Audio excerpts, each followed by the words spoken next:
तर हा सुंदर असा मी डॉल केक तयार केलेला आहे। हा ऑर्डरचा आहे, 1 kg मध्ये आहे।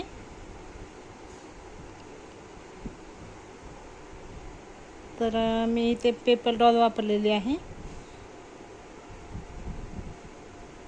हे बघा किती सुंदर दिसत आहे हा डॉल केक।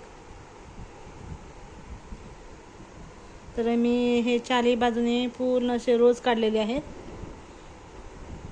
आणि मध्ये ब्ल्यू कलरने अशी डिझाईन केलेली आहे। तर ब्ल्यू आणि पिंक कलर कॉम्बिनेशन खूप सुंदर दिसते।